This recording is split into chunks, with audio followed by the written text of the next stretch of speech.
தமிழ்நாடு அரசு மாம்பழங்களுக்கு குறைந்தபட்ச ஆதார விலை நிர்ணயிக்க வேண்டும். விலை குறைவால் பாதிக்கப்பட்டுள்ள மாம்பழ விவசாயிகளுக்கு உரிய இழப்பீடும் வழங்க வேண்டும். நடப்பாண்டில் மாம்பழங்கள் அதிகம் விளைந்தும் போதிய விலை கிடைக்காததால் மாம்பழ விவசாயிகள் பெரிதும் நட்டத்திற்கு ஆளாகியுள்ளது மிகுந்த மனவேதனை அளிக்கிறது.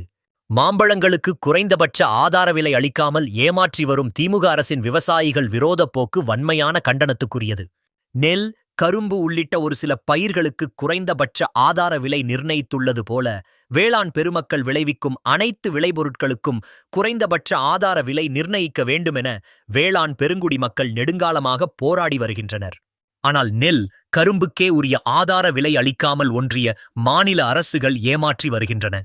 ஒரே விளைபொருளுக்கு ஒவ்வொரு மாநிலத்திலும் வெவ்வேறு கொள்முதல் விலை இருப்பது இந்த நாட்டில் மட்டுமே நிகழும் மாபெரும் அநீதியாகும். வேளாண் பொருட்களுக்கு உரிய ஆதார விலை நிர்ணயிக்க மறுத்து விவசாயிகளை நட்டத்திற்கு ஆளாக்கி அவர்களது குடும்பத்தை வறுமையில் வாடவிடும் திமுக அரசு வேளாண்மைக்கு தனி நிதிநிலை அறிக்கை வெளியிடுவதையே பெரும் சாதனை போல் விளம்பரம் செய்வது வெட்கக்கேடானது. ஆந்திர மாநில அரசு மாம்பழங்களுக்கு குறைந்தபட்ச கொள்முதல் விலை நிர்ணயித்து அம்மாநில மாம்பழ விவசாயிகளை பெரும் நட்டத்திற்கு ஆளாகாமல் காத்துள்ளது. அதுமட்டுமின்றி அங்குள்ள மாம்பழக்கூழ் தொழிற்சாலைகளிடம் பிற மாநில மாம்பழங்களை கொள்முதல் செய்யக்கூடாது என்றும் ஆணையிட்டுள்ளது. இதனால் அங்குள்ள மாம்பழக்கூழ் தயாரிப்பு நிறுவனங்கள் ஆதார் அட்டை, வங்கி முகவரியை சோதித்து தமிழ்நாட்டு மாம்பழங்களை திருப்பி அனுப்புகின்றன. ஆனால் தமிழ்நாட்டில் அப்படியான எந்த கட்டுப்பாடும் விதிக்கப்படவில்லை. மாம்பழங்களுக்கு குறைந்தபட்ச ஆதார விலையும் திமுக அரசு நிர்ணயிக்கவில்லை.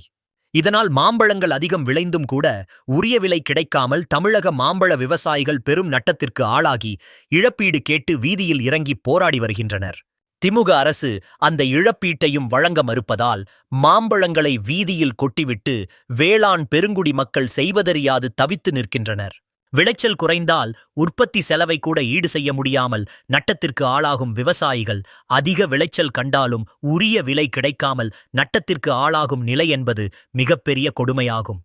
கடுமையான உழைப்பும் அந்த உழைப்புக்கேற்ற விளைச்சலும் கிடைத்த பின்னும் விவசாயிகள் வறுமையில் வாடி பட்டினியாக படுத்துறங்க நேர்ந்தால் இந்த நாடு மாபெரும் பஞ்சத்தை எதிர்கொள்வதை எவராலும தடுக்க முடியாது என எச்சரிக்கிறேன். ஆகவே தமிழ்நாட்டு மாம்பழ விவசாயிகளை நட்டத்திலிருந்து காத்திட தமிழ்நாடு அரசு உடனடியாக மாம்பழங்களுக்கு குறைந்தபட்ச ஆதார விலை நிர்ணயிக்க வேண்டும். விலை குறைவால் பாதிக்கப்பட்டுள்ள மாம்பழ விவசாயிகளுக்கு உரிய இழப்பீடும் வழங்க வேண்டும் என வலியுறுத்துகிறேன். தமிழ்நாடு மாம்பழங்களுக்கு குறைந்தபட்ச ஆதார விலை நிர்ணயிக்க கோரியும் உரிய இழப்பீடு வழங்க கோரியும் வேளாண் பெருங்குடி மக்கள் முன்னெடுக்கும் அறப்போராட்டத்திற்கு நாம் தமிழர் கட்சி தோள் கொடுத்து துணை நிற்கும் என்று உறுதியளிக்கின்றேன்.